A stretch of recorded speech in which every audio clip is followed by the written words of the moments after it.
Well, hello, Bethany Y'all. family. It is that Hey. time. As you can see, you see these familiar faces up on your screen right now. It is time for a recap as we recap Sunday service again, like we do each and every Monday, 5:30. As you guys can see, I have the regular crew here as always, my amazing co-hosts who do an amazing job with answering the questions and everything. They always like want a sneak peek of what the questions are gonna look like and everything. You don't need a sneak peek. You guys ask hard questions. you guys do a great job, right? But let me get started with my intros first. As you know, as always, who is no stranger now to our panel discussion, Rev, right, White. We are so thankful for you to join us again, Good to see guys. y'all again. Make sure you guys, as I'm introducing them, make sure you're dropping your the hand emoji saying hi to everybody, right? Also, we have Sister Maya LeBou, our social media director.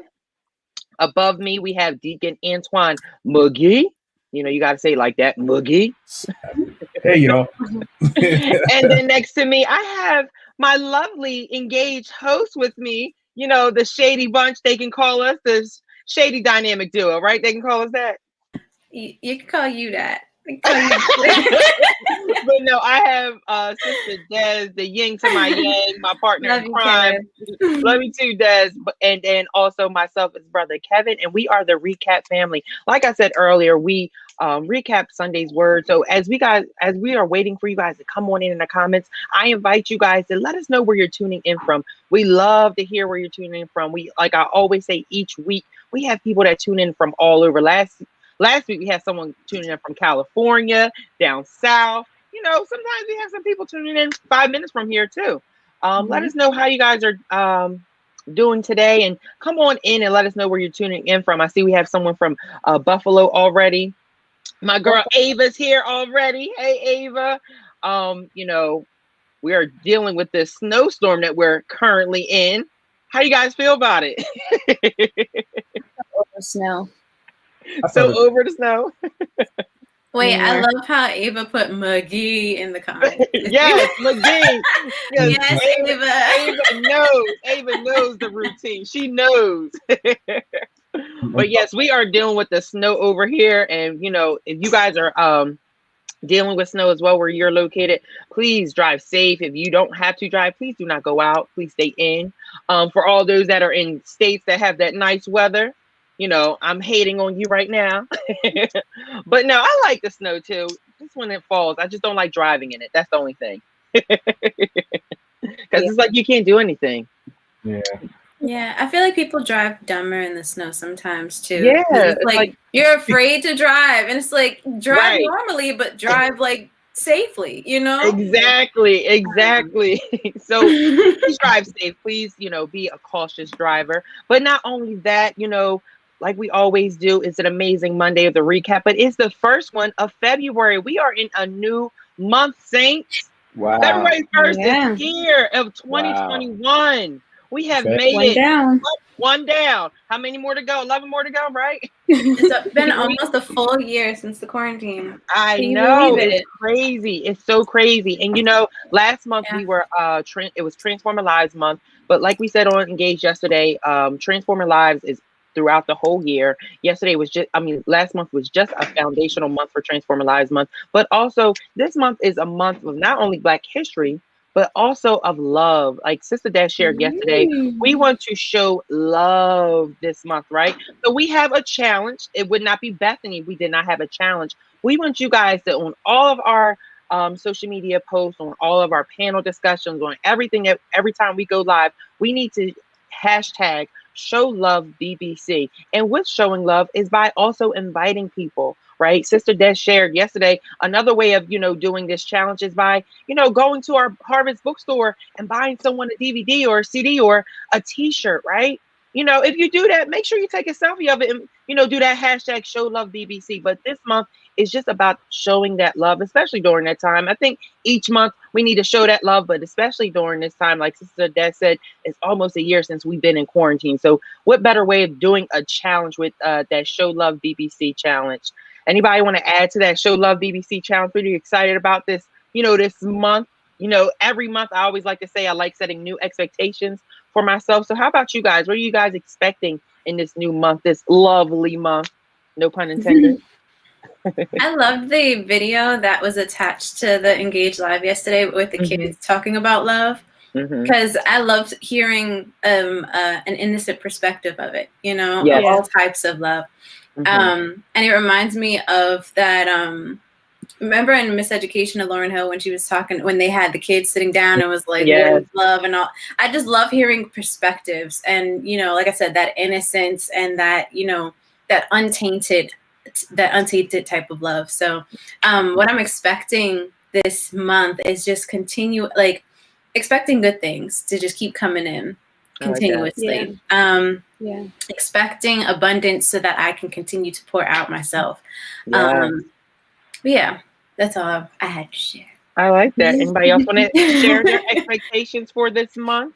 Whether it's personal, professional, or spiritual? What's some expectations you have for yourself for this new month?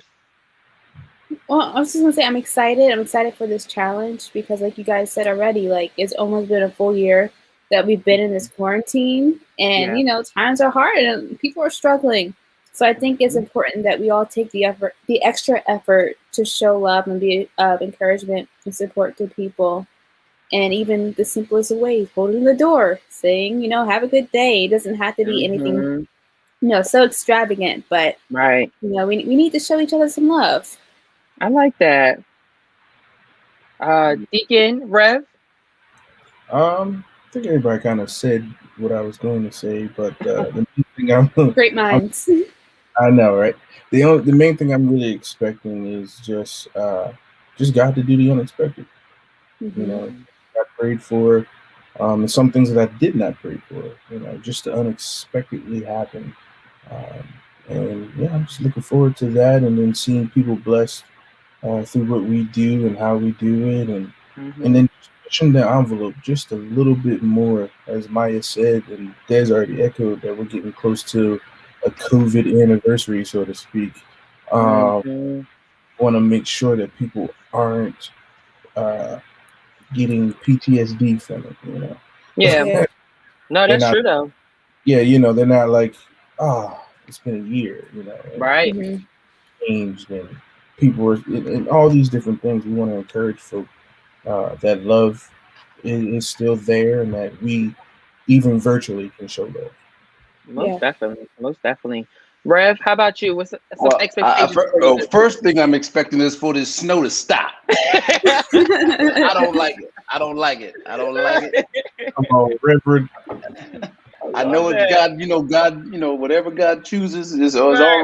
Right. It's all right, but I don't like the snow. I used to like the snow. I don't like the snow no more. So that's one expectation. I'm also expecting that let's see what this new administration is going to do. Hopefully they'll put some money in some folks' hands, right? Hopefully we'll get closer to that 100 people vaccinated within the first 100 days.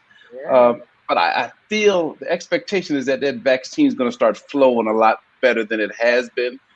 So really high expectations for the new leadership and what's going to go on. And, certainly I got some people I care about that are dealing with some things. I'm just expecting it to be, that this next month is going to be better than the next month. That's going to be better. And I'm just praying for a lot of folks that I care about and love. So high expectations, really high expectations. I love it. And go ahead, Can I add real quick? Go ahead. One, I wanted to say, Rev White, when you said I don't like the snow, I wanted to go away. It reminded me, this is a Hey Arnold episode. It's like, I hate I hate the snow. Sorry. Yes. That's immediately where my mind went. But what I really wanted to comment on, with this Show Love challenge, I think that we can express that it doesn't necessarily have to be love outward either. Like sometimes we need to show ourselves a little more love, and just and be just a little more tender and kinder to ourselves and to our minds. And Bishop spoke on like think on good things, so it's like think about good things about yourself too. Show your love to yourself too, because sometimes it is to pour out a lot to everyone else and then deplete ourselves. So I just wanted to add that. But Rev, that immediately reminded me of that. That's what I was like. That's going through my head all day now for the rest of the day. I'm going to watch the episode. I love it. It's one of my favorite episodes of Hey Arnold. I hate the rain and I hate the sleep. So, speaking of showing love, I definitely have to show love right now to my mom. Happy birthday! Hi, happy birthday! Oh, happy birthday! Happy birthday to my mama. I love her. That's my best friend. You know, this time last year we were on vacation for her birthday, so it's kind of like, oh, we were in the sun on the beach. Now we're here in snow, but happy birthday to you, Mom. Love you. And then also another way to show love during this time is also sharing the content. You know, you never know who may be blessed by the conversations, by the skits that they do on, you know, Sunday Encounter, or the music that they're singing that day. It's so important that you share the content because someone may need to hear it. Okay. So as you're going through this month, make sure we are doing the Show Love BBC challenge, doing the hashtag, and, you know, still inviting people because we are still transforming lives one at a time. Right. Okay. So Bishop, he started this year with such an incredible series that I think is, like I say, each week. It sounds like I'm a record player at this point. I feel like it's so important for that foundational month and for this beginning of this year to have this series. The series is titled Shift the Needle, and it's basically has the saints has their minds going crazy right at the beginning of this year. I know he has been in my backyard. I know he has been in my business with this series. But, you know, we're not going to get too much into that, right?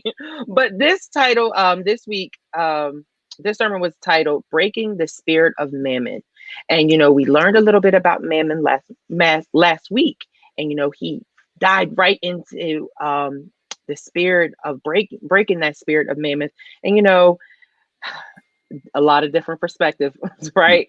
So he came from the book of Matthew, chapter 6, verse 21. And he stated, as we learned last week, Jesus states that it is impossible to serve two masters at the same time. He says you are going to hate one or the other, but this hate is not some aggressive negative emotion that we equate with hate. Hate in this context means to love less. So God is saying that you can love me or you can love something else, which causes you to love him less. So we cannot honor love and have the same feeling about God that we have about wealth and the material things that he provides for us. In addition, we learn that God is real and he is a spirit, as well as Mammoth is a real and is a spirit. When you serve God, things are not your focus. As a believer, if God is blessing you to such an extent that you begin to lose your focus on him and start concentrating on the things that he gives you, the spirit of Mammoth is threatening your relationship with God. When you serve the spirit of Mammoth, your thoughts are focused on what you think things can provide. So your mind shifts from the God who provides to the promise made by the things he has provided. So like I said, last week we were introduced to the subject of the spirit of Mammon. Now that we have more context about it and more information about the spirit, what are your thoughts, panel?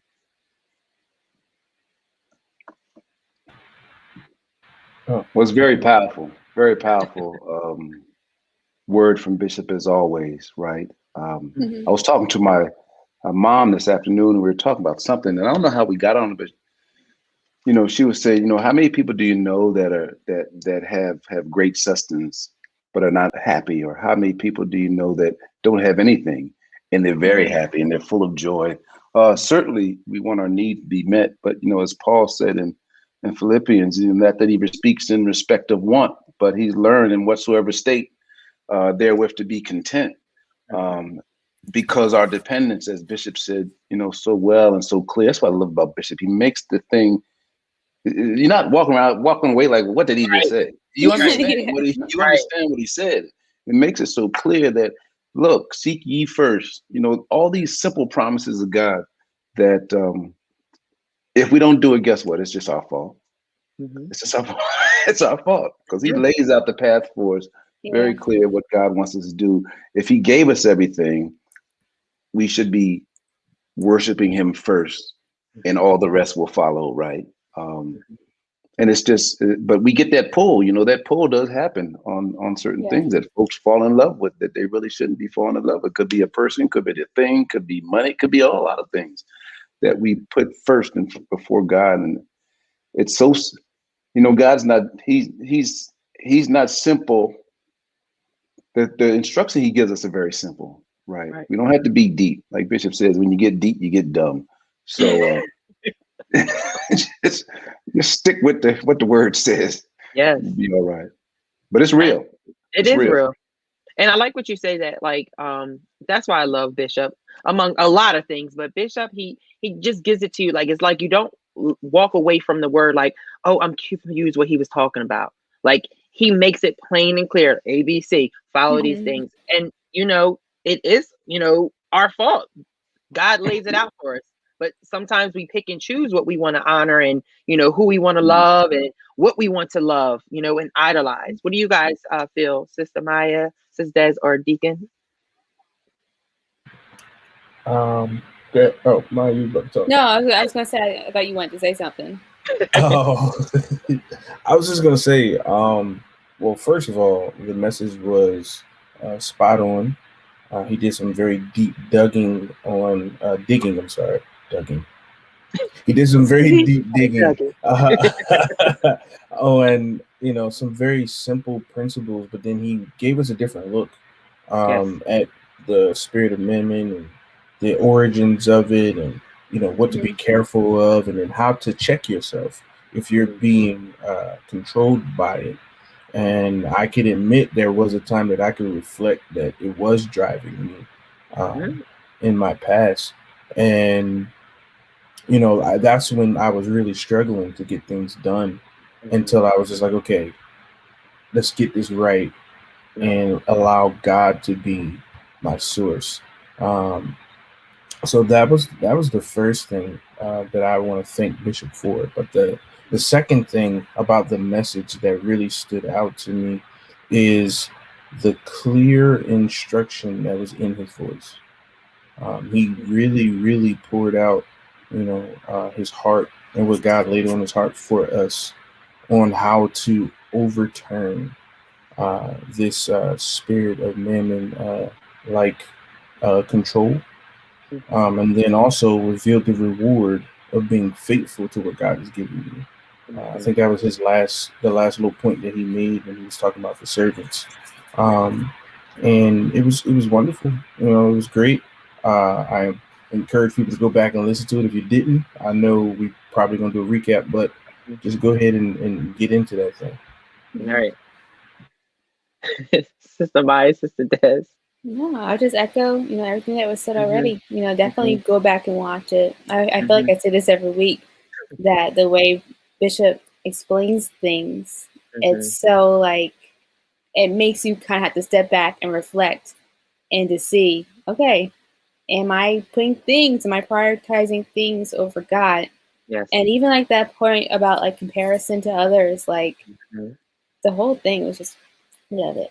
The panel is jumping into my questions already, y'all. You see, they're already prepared. Go ahead, Sister Des. I'll say that I feel like I was ignorant at one point of Mammon in general, thinking that it was just money. But the fact that it can be a spirit that is just anything that carries more weight than God, that really like spoke to me, because I know, like, I can like, to piggyback off of what Ann said, like, there were people that I put on the pedestal before God, and sometimes God wasn't even second place. You know what I mean? So, I just love the fact that was explained, that it's not just money. Like, it can be anything that's taking room in your heart. That's not, So I love that I love that breakdown of it, because it made more sense. Like, because I've been going to the church for like 2-3 years now. I started to realize that more anyway through his teachings, but like the breaking down of it and the fact that the series is literally like about this is eye-opening. So yeah. And how often do we do this without even realizing it? Pastor Nick and I are talking about social media and having that be the first thing we do, each morning. Go and see what's happening on Facebook or Instagram. Right. It's the before little you stop and give God praise. So it's like, right. I feel like there's so much, just speaking for myself, that I didn't realize, I was putting first. Yeah, and that's so true. It's like the little things, like maybe like social media thing, or like a problem occurs and you want to call your best friend or your parent and complain about it instead of like taking that time, like talking to God first, right? It's little things where you're just like, oh my gosh, like I did prioritize things then over God, right? And it shows that, you love that more. You're idolizing that drama, you're idolizing that problem, that situation that you may be dealing with instead of turning it over to me. Right. And guess what? Go ahead. Sorry. No, I was going to say, why do we keep... You go ahead. You want me to go? Good. You go. No, I was going to say, I'm using myself as an example, so I don't want to make it seem, because I was going to say the little things add up. They add up, and before you realize it, you're like, okay, what happened, God? Where'd you go? Right. You look, I've been right here the whole time, the whole time. Yeah. So I think it's really important that we make a conscious effort to stay close to Him and to prioritize Him, and especially in the season we're in now, where there's just so much going on. It's easy to kind of lose track and to get distant. So I think it's good that we're focusing on this right now. And Maya, to your point, Maya, people always like to talk about social media and how folks are connected to social media, but it's not necessarily just social media. It's just your phone, right? Some people, when they get up in the morning or before they go to bed, they're going to look at social media. But other people, may look at their email to see if they got something for work, or may look at the weather, or may do whatever, with their phone. That's taking their mind away from that what God would have us to be. When I was a kid, my dad, he taught me a lot of things. But one of the things he said was, everything has a place and everything in its place. So like even today, my dad's been gone 20 years. If I go get a tool out of his toolbox at my mom's house, I always put the tool right back where I got it from. And that's how God wants us to be with Him. Everything has its place. Where's His place? First. That's His place. Oh, that was a good illustration. I like that. I love that you still do that with your dad. I love that. Was a good illustration. I like that. That was good. Because that's so true though. That's so true though, because we're not even about to go there. Listen. And have you guys ever like left your phone at home and like you're out for the entire day and you're just like, I'm going crazy. I don't have my phone. It feels so weird. I want to get to a place where I have that same feeling with that. Yeah, that's so true. Yeah, that's so true. And that's like one my group of friends and I, like when we were, we've been friends for a long time, but we have my one friend, he has no social media, he has none of that, and he's just like, I'm telling you, like, y'all don't need that. You don't need that. Put your phones away, dude. And back then, a couple years ago, we're like, oh no, yeah. But now as you get older, you are starting to see like, I can push away from it, and the time that I was spending on my phone, whether it's checking my emails, whether it's checking the weather or watching YouTube videos or something, spend that time reading your word or spend that time in your prayer, doing those things. So Sister Maya, I agree with you 100%. Like I'm still working on that. And that's why I feel like this series is really having me like, okay, this is that year. Let's get things in order, right? Yeah. And He doesn't want everything. He doesn't want everything. He just wants first. Right. Thank you. You can have everything else. You was right here. I was about to say that. You was right here. I appreciate you. Praise the Lord. So Mammoth brings spiritual confusion. When a mammoth spirit is your master, you are grieved when you sacrifice. We have to understand that the things are not the reward. They are the provision, and God is the reward, and the relationship with God is the reward. So when the spirit of mammoth is ruling a child of God, it will cause spiritual confusion because that believer will start to worry, doubt, and compare him or herself. The word comparison is interesting because it basically means that you are competing. Instead of being content, you become contentious. So instead of living a life of contentment, some people will live the life of contention.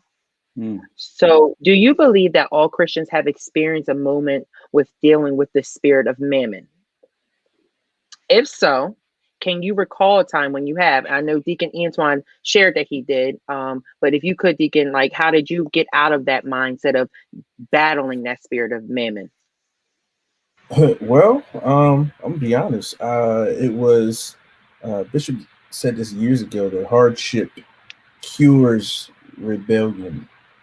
I believe God left me to my own vices for a season.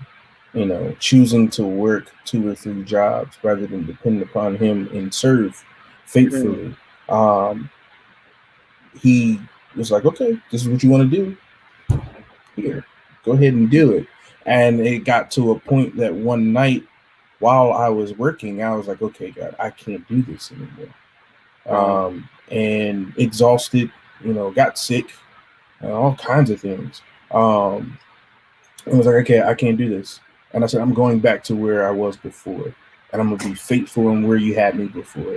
Be faithful in the things you had me doing before, and trust you to provide and to make ways and do things." And when I made that decision, it did take a little bit of time, probably like a few months, but then the next door of opportunity opened up. And this is just financially, but there was also other things that I had to do spiritually to get myself together, as far as like disciplining myself, telling myself no, and learning, as you guys said, when to shut down and pull back and read your Bible and study your word, and, you know, be connected to the house and follow what Bishop is saying. Don't be in your own rebellion, because a lot of times we'll hear the word and say, "Okay, I'm not going to do that." Right. Yeah, you know, we'll hear what we'll hear and we'll say amen, but we already made up our minds as soon as we walk out the door. Yeah, I'm still going to go do what I was going to do. And then God's like, "Okay, so I'm not first." So, you know, and then He leaves you to what you put first. Like, okay, this is what you wanted. And, you know, that was just a practical thing that how I got out. And it was a choice, like everything else. It's a choice. I like that. I like that. Do you want me to repeat the question, because it was a long one? You can repeat it again. So I asked, do you believe that all Christians have experienced a moment with dealing with the spirit of Mammon? If so, can you recall a time when you have? I think so. I think everybody experiences it in some way, and it's different for everyone. For me, you know, I can echo what Deacon Antoine said, like, when it comes to my finances, and I've talked about it before, like spending lots of money, you know, that brings me anxiety, you know, especially if it is for something that I need for business or life, you know. Right. But I have to remember to let it go. And me being stressed out and have anxiety over it is prioritizing, okay, I need this money, as opposed to trusting God and that He will provide and He will make a way. And it's silly because time and time again, you know, God proves, you know, that He will do it. So I had to continue to put Him first and to trust Him. So that's been something that I've struggled with, and, you know, just making sure that I'm continually speaking that into my spirit and reminding myself, because I have to speak it to believe it. So, but yeah, everyone, I'm sure everyone goes through it. Amen. Sister Des, Ref.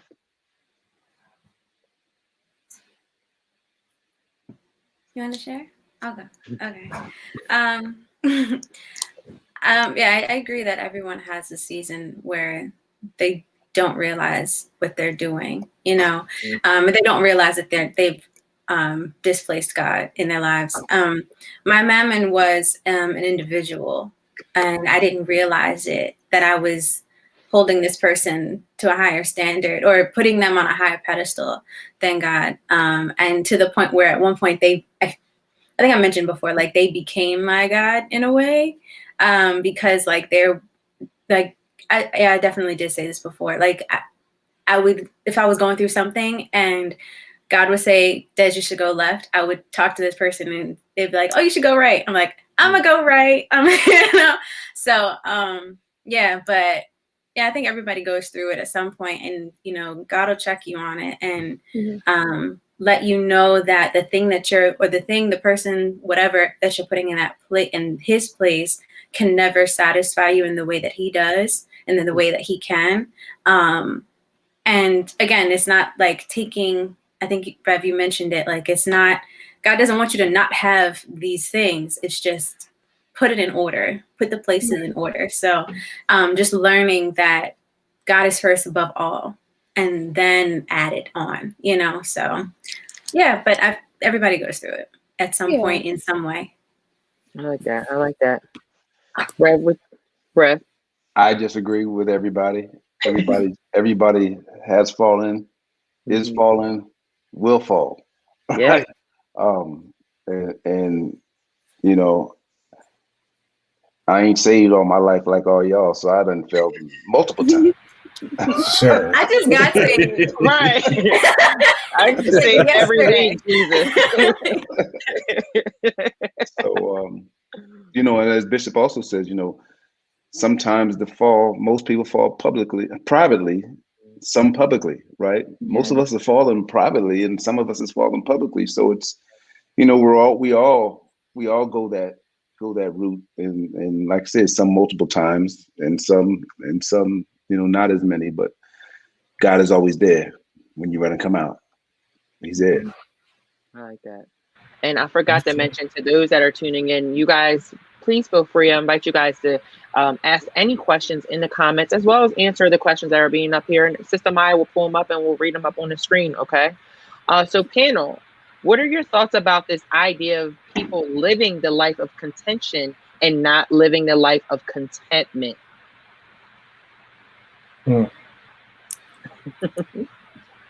I think that's big right now. And we talked about social media earlier. A lot of people like to compare and look at other people's lives, and no one is happy with their own lives because they're like, oh, I just got a bag, but they have a bigger bag, or relationship goals or whatever. And it's like, well, right. Where does God have you in your life? What is he working on within you? What is he doing with you right now? And we just don't take that time to look in the mirror. Oh, wow. Which is why it's a perfect Bishop really knows what he's doing, which is why it's a tail end of that toxic series of like putting that mirror to your face. Like, be happy with what you have in front of you. What are you doing? What do you have? Because if you're out looking outward, you have no idea what these people are going through. You have no idea what anybody's struggles are daily, or what someone had to give up to get what they have, or whatever. So, be happy, be content within you. But I know for me, contentment always had a negative connotation to it. To me, it meant settling. So I'm getting out of that. Like, you can be happy where you are and have joy where you are and still want to move forward and to, work to get new things and work to be better within yourself. But you don't settle where you are in a negative way. Does that make sense? No, that's wow. Because I didn't even think of it, because contentment can have that negative connotation where people are like, oh, you're just settling, or just, but yeah, no, I'm just gonna be here. Yeah. I think contentment for me is just that, I know how to stay in my own lane, and I'm not about to step in the next lane. Like this lane is set for me. So I didn't even think of it like that, but you brought up, that was a great point about, how people view that word contentment. Rest of the panel, you guys want to add to that? I'm not going to pretend like I knew what contention meant. I had to look it up real quick. It's cool. It's a recap. Listen, I'm not going to hide my ignorance. But after looking it up, that it says a heated disagreement. How many of us live in a heated disagreement rather than being okay with where we are? That's why my simple definition of being content is being okay where I am, but as Des said, not settling for it, because I always know that there's more and there's better. But being okay. So, for instance, being okay that I may not be as successful as I want to be right now, but I'm okay with where I am, because I know that if I keep working and if I keep doing and if I keep pressing in, that I will be as successful as God said I could be, and not being in a disagreement within myself in within God. You know, a lot of people. I was talking to somebody yesterday. I think it was on Clubhouse. They were talking about God called them, but they disagreed with the call. And I was like, one, you're not alone with being in disagreement with the call, but two, don't fight what he's trying to produce in you. And that's the biggest thing about contention that I'm starting to understand, is that we can also disagree with God. Even in disagreeing with ourselves, we can disagree with him, and it's not a good place to be. So in all things, in all ways that you find yourself, as Paul wrote, be content, and knowing that God is still able and he will do what he said he's going to do. It may not look like what it's supposed to look like right now. You may not be where you want to be right now, but God is still able to take you to higher heights and deeper depths. That's all I got. That's all I got. Okay.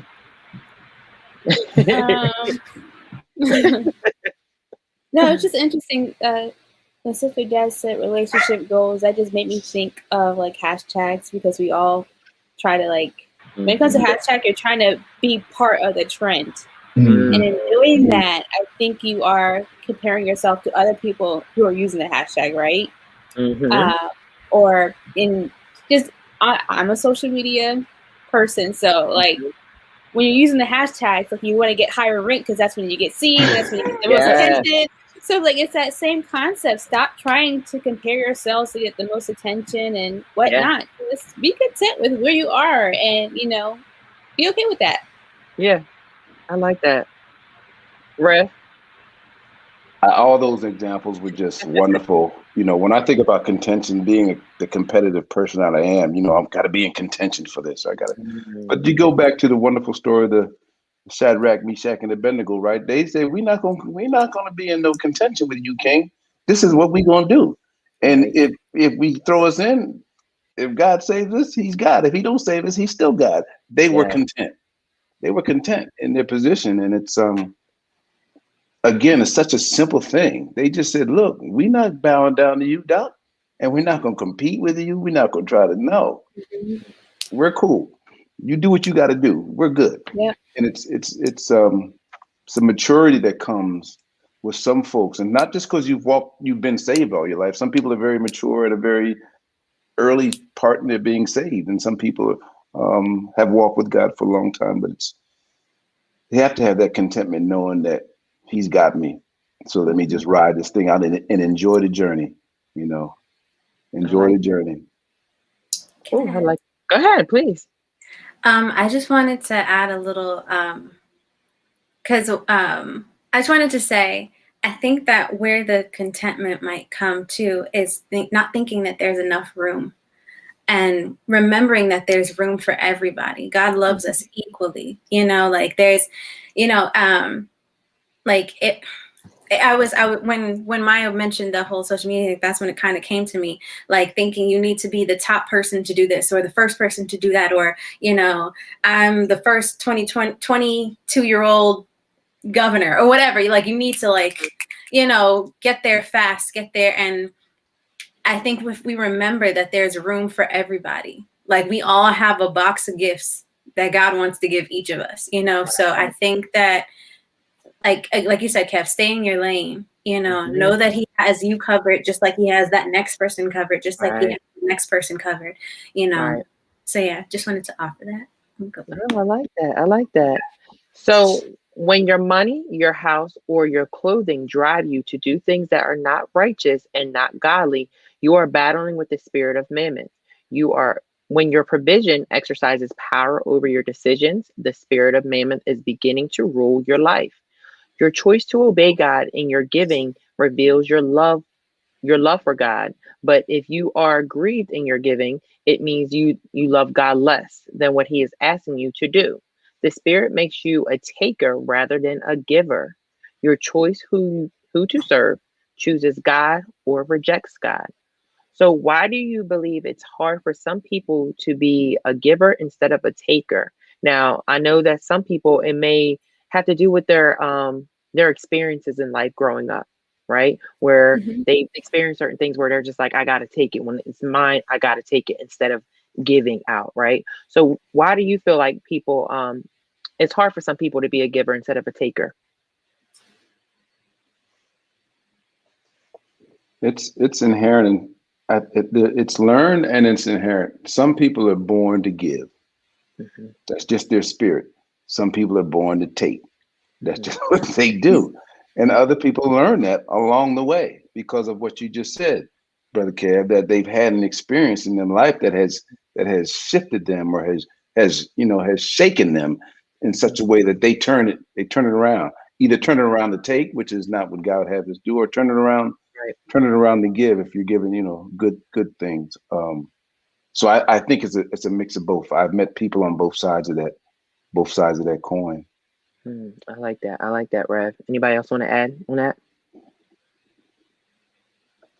Okay. Can you repeat it one more time? Yeah. Why do you believe it is hard for some people to be a giver instead of a taker? And I said that, sometimes people's upbringing, what they experience through life may have put them in a position where they want to be a taker. So if someone had a harsh upbringing, so when they do get something, they just take everything instead of giving it back out, right? So why do you believe it's hard for some people to be a giver instead of a taker? I think it's kind of twofold. The main one that I know and I've seen is that some people aren't taught how to give and to freely give. They usually give with some intention on getting something back. So we're not born. Some of us aren't born like, okay, I'm just going to give this away. We may see children do things innocently, and then it's our job as parents or as guardians to cultivate that innocence. I have a godson who will innocently, just walk up and say, "Here, take this."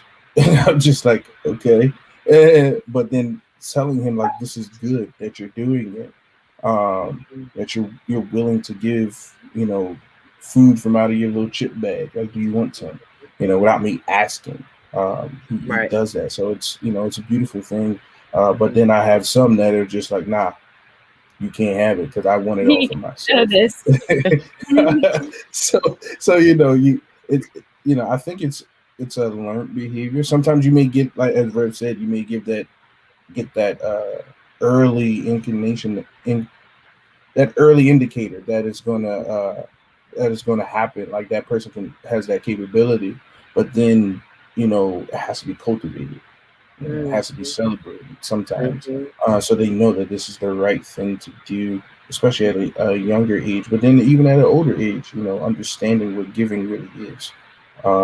And since we are in Love Month, giving is love. So. Oh, I like that little slide in there. But when I came up with that question, I honestly thought of why Bishop always tells us it's so important to make sure you're under the right leadership, because as Christians, that's what we are.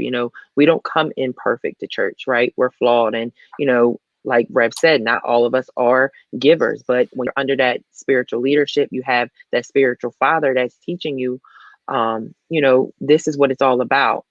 Then, it's something that, you start putting into place. So like Deke said, I definitely do think it is taught. And then some are just naturally, they just have that given spirit. I think before I joined Bethany, I've always had that because my mom has taught me to have that given spirit. So it's already been ingrained into me. So when it came to like doing different initiatives, like Catch the Fire or anything, it was easy to do that because it's just like, that's what you're supposed to do. You're supposed to give and stuff like that. But there are some that don't have that. And, we learn constantly. Sister Maya, did you want to add to that? I'll say that I feel like a big part of not having a heart of a giver comes from thinking that, like, having spirit of lack, like thinking that good is not going to come back to you. Like, so it's like, if I give this away, I'm not going to have any for myself, or I'll never have this thing again. And it's like, if we get over that part of it, if you move past that part of it, that you'll never have this again, or, goodness won't come to you again, or, you won't have money again, or something like that. I feel like once you get past that, then you'll be able to give freely, give more with an open heart, because you know that it's still coming back. You know, it's a revolving door. Like if I give something out, it's going to come back. It might not come back in the same way. It might not come back in, you know, in the time that I think I need, but it's always going to come back, you know? So. I like that. I like that. I think part of it has to do with relationship too. I feel like you give more freely to those that you love. And it's that same concept for church as well. Like your love of Christ should cause you to want to show love to others. Yes. Because to love others is to see the face of God. Yes. So I think definitely relationship and how people connect in that way is important. I love that. I love that. So this Mammon spirit rules in this world, and you see it every day, such as in the news. The fruit of the Mammoth spirit is greed and selfishness, while promising self-esteem and security. You will know you have been delivered from this Mammoth spirit when gratitude becomes a driving spiritual force in your life. The cheerful giver is the person that gives because love, relationship, and gratitude. With God, your gratitude for the relationship, faithfulness of God, and the blessing of God, and that awareness changing your attitude is the beginning of a deliverance from the Mammoth spirit. So as Bishop mentioned, the Mammoth spirit is demonstrated daily. So how do you help someone who is battling with that Mammoth spirit? Whether it's a church family member, your personal family member, or a friend, or a coworker. How would you encourage them to, you know, if they're like, I know I'm battling with this Mammoth spirit. How do you help that person? I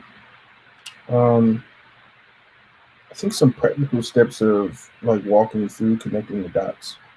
So, you know, asking them key questions like, so when did you first, you know, experience this tug of war that you have against, you know, putting this before God, you know, and, you know, really connecting the dots with that person so that they can see for themselves. So, for instance, I remember, and I'm telling on myself, when Bishop helped me connect the dots, you know, I was like, hey, he was asking me how I was doing. I was like, Bishop, I'm struggling with this, and I don't have enough money for this, and this is going out of whack. And then he was just asking me, he said, okay, so how's your giving been? And then he would ask, how's your prayer life been? And how have you been, you know, have you been reading your word? Because what you neglect, you know, what you no longer feed starts to dwindle and die and become weak. So he was like, so what you have done is you have allowed, you know, your busyness and the little money that you were getting, you were just being frivolous with, and you stopped praying as much. God stopped hearing your voice. So now this thing, you know, has taken control. You know, you have allowed the little thing that was a little tiny cat to become a tiger. And you got to be careful, you know, with that. So helping them connect the dots is one practical way. And then giving them some steps like, okay, what have you stopped doing? You know, and then praying for that person for, you know, their deliverance in that area. As far as, you know, if it's financial, okay, you know, praying for that. But then take it a step further, because I did this with somebody else, praying for them, but then also giving them a hand up. So, you know, noticing, okay, you may be short $100-something, and I hear it, and like, okay, I'm going to give this to you, but I'm giving this to you for this reason, so that you don't have to worry about it. But now, here's what you do after you got this blessing, you know, that kind of thing, because sometimes our words aren't enough, and we have to put some bologna on the bread, as Bishop likes to say, so that they can, you know, so there's some sustenance there. Awesome. I like that. I like that. Anybody else want to add to that?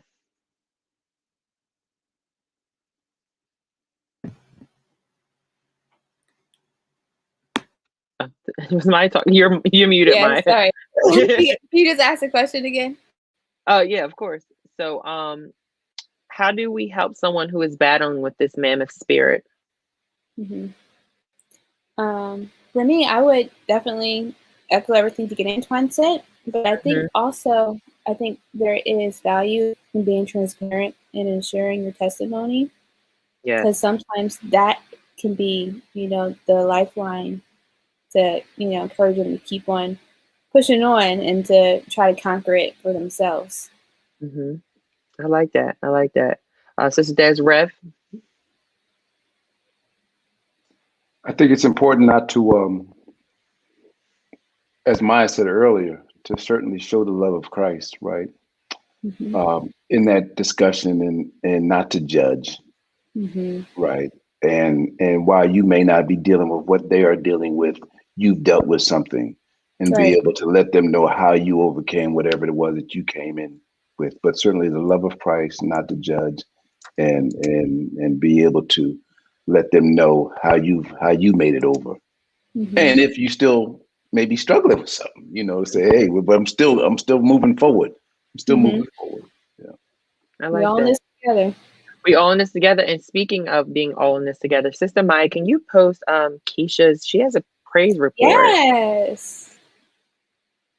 So she says to all Bethany Baptist Church, I have a praise report to let you know that her son Jason is home from the hospital again. So we want to praise you. We thank God, and we are praying for a speedy recovery for Jason. And thank you for always tuning in, Keisha. We are going to continue to pray for him and just speak nothing but healing and blessings on your side virtually. So, the mammoth spirit is demotic.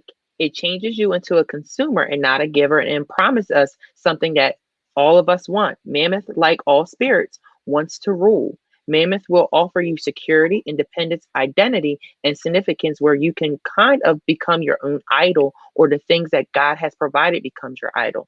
Don't trust in uncertain riches, but in the living God who gives us richly all things to enjoy. If you are going to be wealthy and rich in goods and finances, you have to also be rich in good works. So you have to choose a mindset and choose who to trust and not what to trust. Choose to be the giver and also gratitude for the giver of all good things that we enjoy. Choose to do good with your provision. Choose to be rich in good works, and choose a foundation of external life in your life.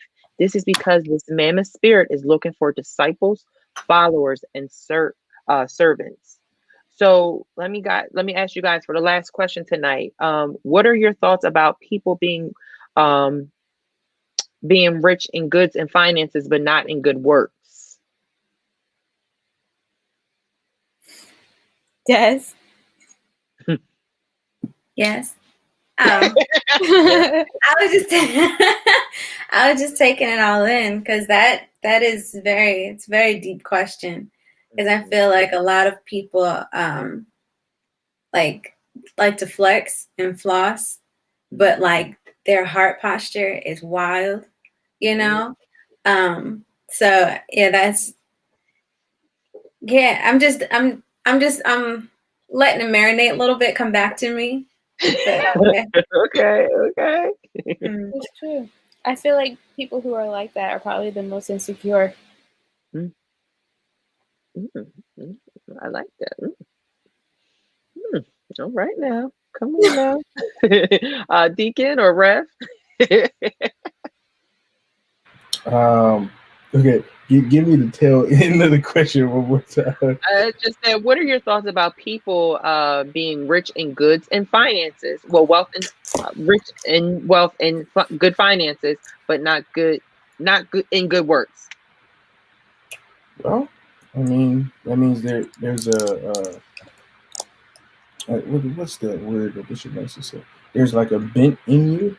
There's something about you that is more driven to pursuing the wealth or the it than seek, as Bishop was talking about today. On Sunday, seeking it rather than seeking the one. Because the more and more we're connected to Him, I don't care how rich you may be or how wealthy you may be, when you are connected to Him and you go through this concept which is called spiritual formation, you'll start to reflect Christ. You'll start to do things like Christ would do with wealth, and with your money and with your status, and how you really move in good power versus keeping everything to yourself and not doing what's good. Because the things that are good is how can I break this down real quickly? The things that are good are just like giving to the poor, feeding the hungry, clothing those that don't have clothing, providing shelter, and having just a generous heart. When you hear a thing, you want to supply that need. As that means God has engrafted His heart on your heart, and you start having the care for the least of those, rather than hearing it in your heart's heart and like, oh, you got to get yours. I got mine. Go get yours. And instead of and not, as Des said, having that humble spirit, with your finances. You're very cocky. Like these people on Instagram that just pull out the band and you're just like, oh, okay, you balling, whatever. Showing your shoe closet. Nobody care about your shoe closet. That kind of thing. So yeah. Right. I like that. And Rev, any thoughts about this question? I like everything that Deke just said, but let's get and right back to the simpleness of this whole thing. In order to get, you got to give. Mm-hmm. You got to give. The formula works. We all know it. It just works. Whether it's as Bishop said, time, talent, or money, whether it's a kind heart, a kind word, a kind gesture, or something that's tangible or intangible, when you give, you're going to get. Yeah, simple. Simple instructions. So I'm sorry. Go ahead. No, go ahead, Sister Des, please. No, I was gonna say I think that when we talk about when people have like material things and stuff like that, with the spirit of Mammon, again, God doesn't He doesn't say we can't have nice things or we can't have different relations or we can't have these things. He has to be first. So again, I feel like the biggest thing is making sure your heart posture is correct. Yes. Making sure that you're like I'm gonna put you on blast real quick, Kev. Kev, you can walk around in your little Pradas, but we know. Wow. Put you on blast. Only because I love him. This is why we're duo. Only because I love him. But Kevin's heart is a heart of gold. He'll give to anybody. He will love on anybody. So it's like you can floss, you can flex, but are you flossing with your heart? Like, is your heart correct? Is it matching the outside? I mean, is the inside matching the outside? Because if you could look cute all day, you could be bad to the bone all day, but if you're ugly on the inside, it's not gonna work. So that's I think what the message kind of is like fix your heart, and then the outward appearance will match. I think that was the best compliment I've ever gotten. Thank you, Sister Des. But no, like Bishop said, it's like Bishop said in this series, this sermon this Sunday, you have to find that balance, and I don't think people find that balance. You can have nice things and stuff like that, but like Sister Des saying, is it matching? Is your heart matching what's on the outside? It may look nice, but are you looking nice on the inside? Yeah, because there's somebody on the street that doesn't have anything, but they'll give their food to a dog before they eat. You know what I mean? Like, what is your heart? I love things to be given, and they can be taken away. Right. Exactly. And the only thing that you are left with is your character in your heart. That character. So what's it going to say about you? Y'all getting mixed. Spicy. So, in the context of judgment, we either free ourselves from the judgment of God or bring the judgment of God on our lives in our attitudes and our actions of our giving. How obedient are we in this context? God gives every individual believer and every human being on the face of the earth a tenth to work with, because the tenth comes out of your provision. We have to make a choice if we love the things that God provides more than we love God. Do we love God less than the things that he has given us? To break the spirit of mammoth, gratitude and obedient faith giving to God will break that spirit and open up the blessing that all of us want. Panel, before we go into announcements, are there any final words, any final comments about this additional layer to this series, this Shift the Needle series? Just watch it again. Well said. Well said. I like that. I just want to say, just make sure your heart is, check in with your heart. I like that. Also, I did want to comment last week. I mentioned, I said a comment about manifesting, and I meant it in a way, I didn't want it to be misunderstood. I didn't mean it in a way of how God calls us to manifest and to speak on good things and expect.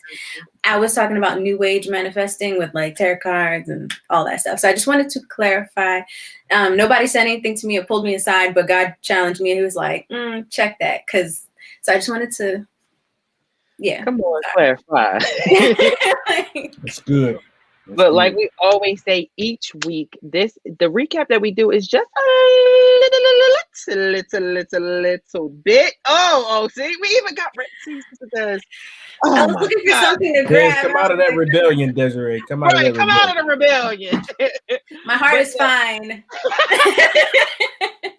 But no, this is just a little bit of what we are blessed with each and every weekend. Bishop does an amazing job with the illustration when it comes to reading the word and putting, scriptures to his sermon. So I encourage you guys to please go back and stream it and watch it. And you're lucky because in 27 minutes, it's going to stream again. So you didn't, you got a little bit of the recap. So now you can go back and watch it and, show that love to someone and invite someone or share it on your page. But like we always do, we always have a large amount of content that is coming out this week.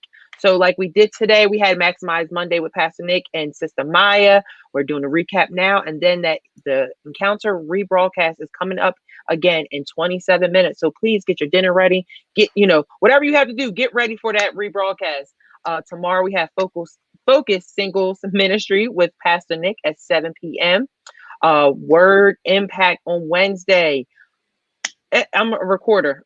Every week we get fed on Sunday and we get fed on Wednesday. I'm telling you, this new series that Bishop and Pastor Nick are in about prayer is really blessing us in this, the beginning of this new year. So please tune in with us Wednesday at 7 p.m. Thursday. Oh, I'm getting hungry. I need to go get something. Cooking with Chef. Oh, we love Cooking with Chef. It either makes you more hungry or it makes you want to get up in the kitchen and cook some things, right?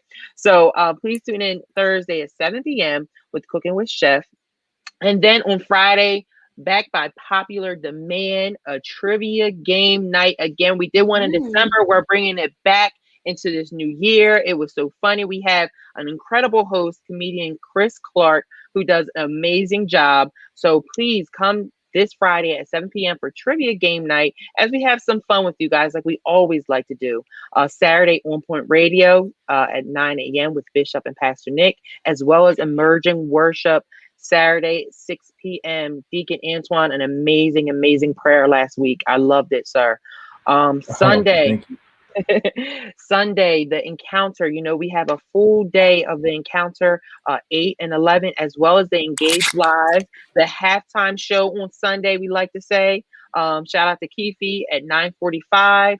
We will play some games with you guys with some discussion and, just to have a good time with you guys, as well as virtual communion. And we also want to remind you, next week, we are pushing communion up to 5:30. Okay. So you get to watch communion and also watch some football. All right. So communion next week is at 5:30. And then again, next Monday, Maximize Monday at 1 p.m. and the recap at 5:30. Panel. Awesome discussion as always. Love you guys, and Bethany family, we love you guys for tuning in each and every week. For those that are experiencing some snow showers, we want you guys to be careful. Please be safe. Please stay inside. Just enjoy all the content that's coming out this week. Panel, any final words? I see you guys. Check your heart. Praise Jesus. All right. We love you, Bethany family, and we will see you next time, next Monday, 5:30. Peace, y'all.